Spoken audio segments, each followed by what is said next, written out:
मैं कपिल कांत शर्मा एक बार पुनः आपके अपने YouTube channel success with Kapil पर बहुत स्वागत करता हूँ।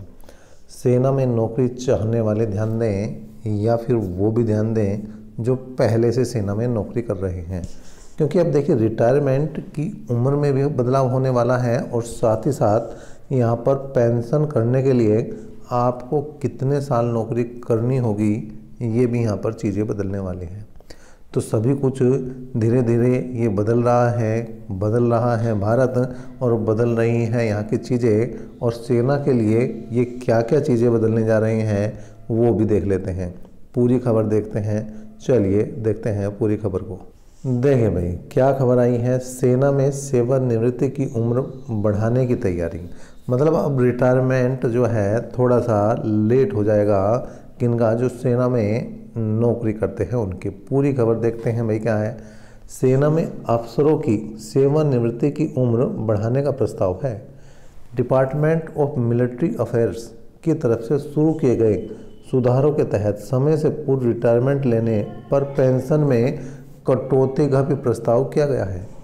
Chief of army staff general Bipin Rawat के नेतृत्व में जो है डिपार्टमेंट ऑफ मिलिट्री अफेयर्स, मतलब यहाँ पर DMA काम करता है। तो सरकारी सूत्रों ने बताया कि सशस्त्र बलों में सैन्य कर्मियों के अत्यधिक उपयोग के लिए ये सभी प्रस्ताव पेश किए गए हैं। इसके तहत सेना में कर्नल और वायुसेना और नौसेना में इनके समकक्ष अधिकारियों की उम्र सीमा बढ़ाने का प्रस्ताव किया गया है। मतलब जो अधिकारी रैंक के अफसर हैं उनकी यहाँ पर उम्र बढ़ने जा रही है। सेना में अधिकारियों को बनाए रखने के लिए समय से पहले रिटायरमेंट पर पेंशन में कटौती का भी प्रस्ताव किया गया है, जिससे कि कोई जल्दी से रिटायरमेंट ना ले। उसके लिए इन्होंने क्या किया है भाई, यहाँ पर पेंशन में कटौती का भी प्रावधान कर दिया गया है, और वो कितने हिसाब से होगा वो भी हम यहाँ पर आपको बताएंगे। प्रस्ताव में यह भी कहा गया है कि सेना में शीर्ष पदों पर कम वैकेंसी होने की वजह से कई अधिकारी सेना छोड़ देते हैं।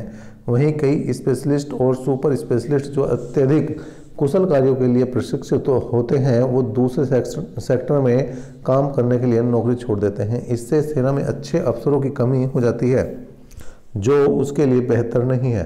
व्यापक विचार विमर्श और चर्चा के बाद इन प्रस्तावों को जल्द से जल्द लागू करने की योजना भी है। ज्ञात हो कि युवा वर्ग को सेना के तीनों अंगों में शामिल होने के लिए सरकार की ओर से विशेष अभियान संचालित किए जा रहे हैं, और इसके सार्थक नतीजे भी सामने आ रहे हैं और बड़ी संख्या में लोग सेना में शामिल हो रहे हैं।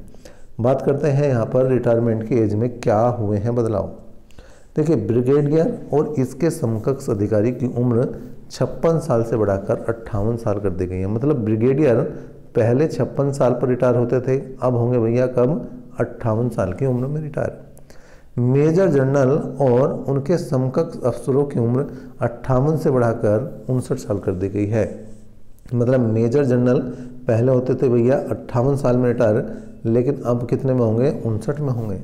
लेफ्टिनेंट जनरल रैंक व समकक्ष अधिकारियों की सेवानिवृत्त आयु में कोई बदलाव नहीं किया गया है। और यहाँ पर देख सकते हैं आप टेक्निकल और मेडिकल कोरम में जेसीओ और जवानों की रिटायरमेंट की उम्र 57 साल होगी। यहाँ पर जवानों की बात भी कही गई है 57 साल की उम्र तक के लिए। अब पेंशन में कटौती का क्या आधार होगा भाई। अगर आप 20 से 25 साल की सर्विस करते हैं तो आपकी पेंशन 50% रहेगी। कितनी, 50%। लेकिन अगर आप 26 से 30 साल के बाद जो है रिटायरमेंट लेते हैं तो 60% आपकी पेंशन हो जाएगी। लेकिन अगर आप 31 से 35 साल की सर्विस करते हैं तो 75% आपकी पेंशन हो जाएगी।